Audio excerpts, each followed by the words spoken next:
teachers of Reddit. What's the difference between 1997, 2007, and 2017 students?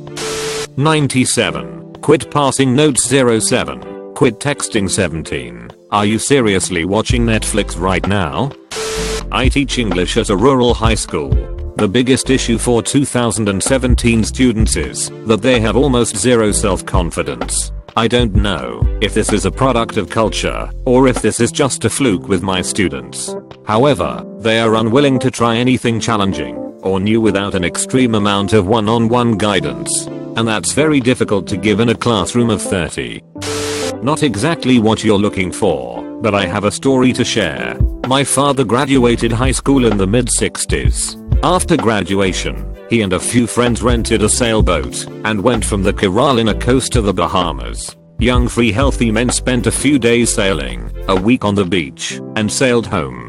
When I graduated, shortly after 9/11, I tried to repeat this trip with a few of my friends. No one would rent their sailboat to a couple 18-year-olds. I guess societal trust has changed. We finally find one through a friend of my father and set sail for the Bahamas. 2 days in, and we see a helicopter, then a Coast Guard vessel, then we are boarded by us government guys with guns who say, "Alright, boys, what is it today, you moving guns or drugs?" After searching the boat for hours, and it's a tiny boat, and finding nothing, we are let go, but instructed to turn around and sail home under threat of arrest if we continued south. Yeah, so I guess things have changed a bit. My dad taught middle school from 1968 to 2004. When he retired, I asked him what changes he saw in students from the beginning of his teaching career to the end. He answered, "The kids never changed. A teenager is always a teenager." The parents, however, changed dramatically. They used to respect teachers and side with us in disciplinary matters, but now they think their kids are perfect, and we are wrong. Glad I'm getting out before it gets worse. 1997. Colorful hair and piercings. 2007. No colorful hair, lots of tattoos. 2017. Colorful hair and tattoos. I teach in college. Oh, the other difference was 1997. No one talked about being gay. 2007. Students came out to me privately in my office. 2017. Students talk about being gay in class. I was a student in 1997 at the school I now teach at, so I can answer this one. 2017 students are infinitely more polite, harder working and more intelligent than my cohort ever was. They are much less likely to smoke, they don't drink the idea on the playing field at lunchtime, and they don't sell each other shitty weed in industrial quantities. I gather they sell each other excellent quality weed in very small quantities instead. It's a big secondary school on a fairly deprived estate, so these aren't exactly kids who go to etiquette classes after school, but I literally can't open a door by myself, because some 16-year-old with mutton chops will spring out to open it for me. If I'd done that when I was at school, it would have been instant social death. Everybody is going tech, so I'll go with cultural. All teens rebel. They all think they have it right and the grown-ups have it wrong, but they show it differently. In 97 the prevailing word was anger. I hate the way things are. Kids were harsher, meaner. Being nasty was the way to show you're cool. I saw a lot of kids get their kicks out of breaking the Santa illusion for grade schoolers, for example. 17 kids are much nicer to each other. Think of the music of the time, Smashing Pumpkins, and the like. In spite of my age, I'm still just a rat in a cage. In 07 the word was mope. Kids were softening up, being nicer to each other, but also getting more into the sadness is beautiful kind of thing. They weren't angry at the adults so much as they just wanted them to go away and hide into their hoodies. Leave me alone to my solitude. Consider the way emo was huge at this time. In 17 kids are much nicer to each other. They're kind to young kids and friendlier in general. But there's this strange undercurrent of competition to be the most good person, which leads to the weird yes mayonnaise is agenda, if that's how you identify kind of thing. In 17 kids want to explain to the grown-ups how they're all bigots. They also handle failure far worse than previous generations. 17 kids try harder and genuinely want to succeed in ways that the 97 kids didn't. In 97 you were cool if you avoided working hard and didn't care if you failed. But 97 kids also recovered from adversity faster. They didn't bruise as easily. They were harder, meaner kids, but also didn't quit as easily and thrived on constructive criticism. Now there's bits of each of these personality types in every year.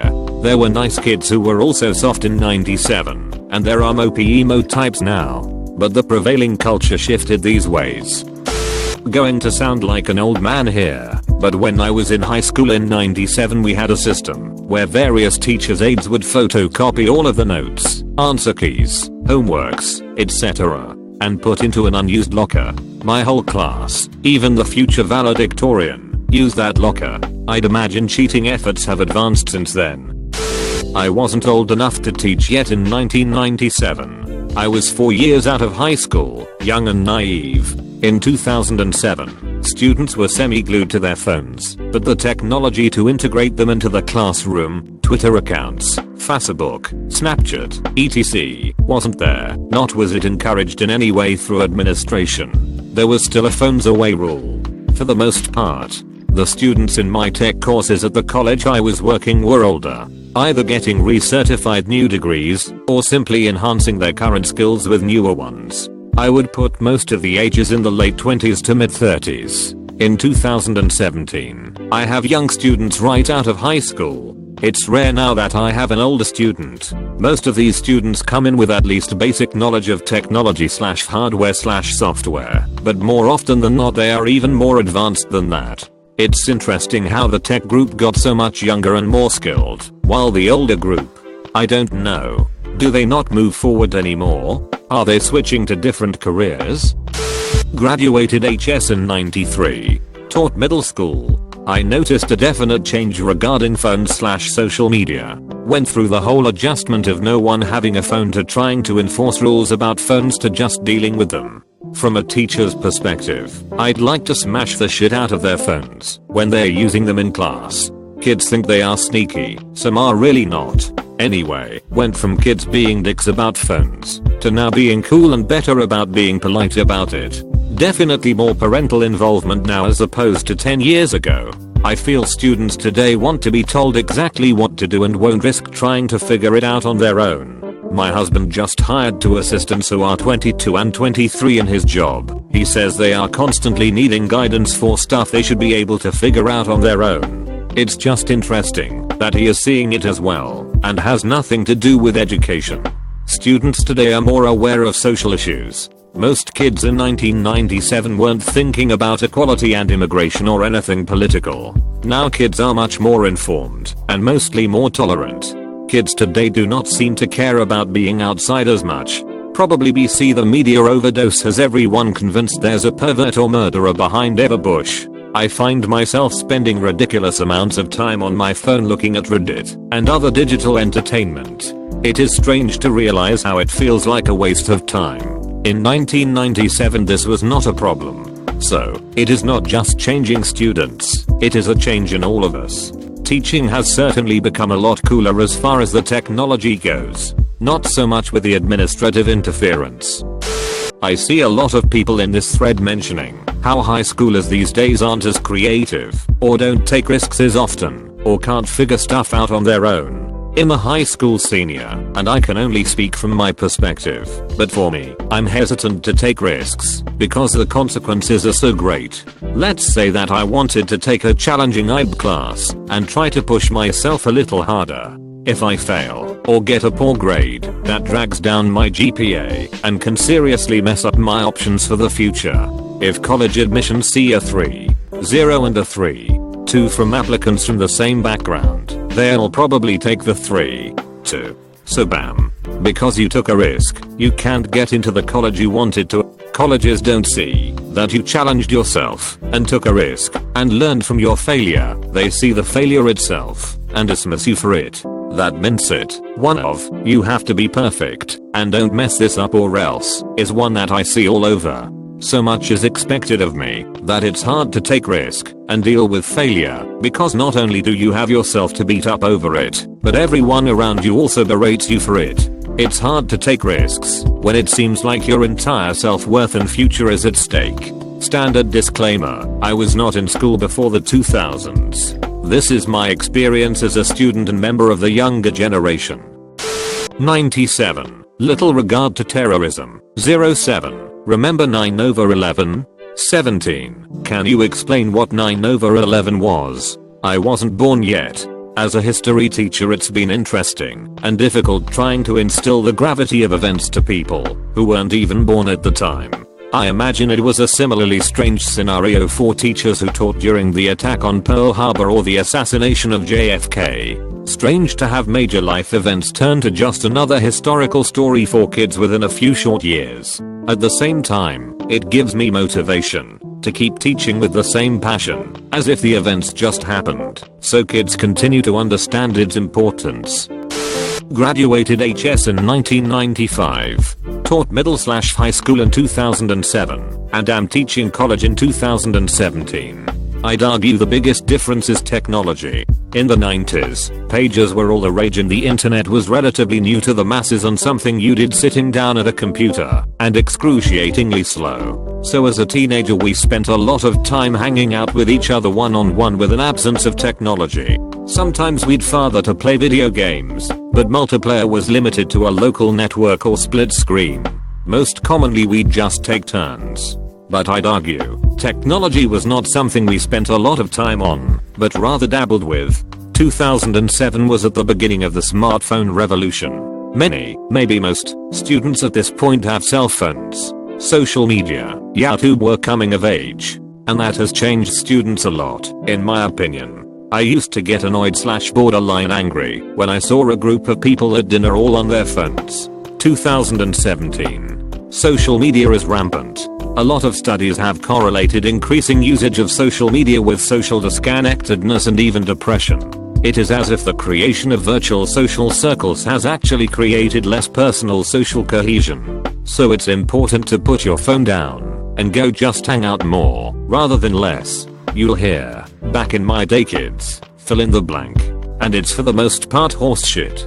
Kids are kids. Teens are teens. Some are put together. Some have huge obstacles to overcome. Progress that has been made. It seems to me that young people are much more tolerant of other people's sexual orientation, culture, and religion compared when I was a kid. I don't know anyone from my 700+ high school that was out of the closet or identified as anything other than Christian publicly. I never thought I would see gay marriage happen, or pot legalized for that matter. And now the focus on transgender issues is at society's forefront. These are great steps that cannot be overlooked and discounted. So back in my day, kids played outside and with each other, teaching kids them healthy social relationships. But people that weren't the norm were silenced. These rascals today spend too much goddamn time on their phones, but live in a more accepting society. Oh yeah, and have dank memes. Since I'm an old fart who has been teaching during all of these years, I will give my impression. The main difference I see is an attention span and impulsivity. The 2017s cannot focus on only one thing. If I'm talking, they will be doing 10 other things. They have the attention span of a gnat and can't sit still for love nor money. But if I stop and ask what I just said, they can usually quote me word for word. I've seen an exponential increase in attention deficit and vestibular issues. But the really strange thing is they just don't seem curious. Maybe they are so bombarded with information they don't need to be. Where kids before would ask lots of questions, want to know, and find out things, the 2017s just seem like flatliners who could care less. Content knowledge has been watered down because they can just Google it, but they don't. If I had had Google at their age, I would have been in heaven.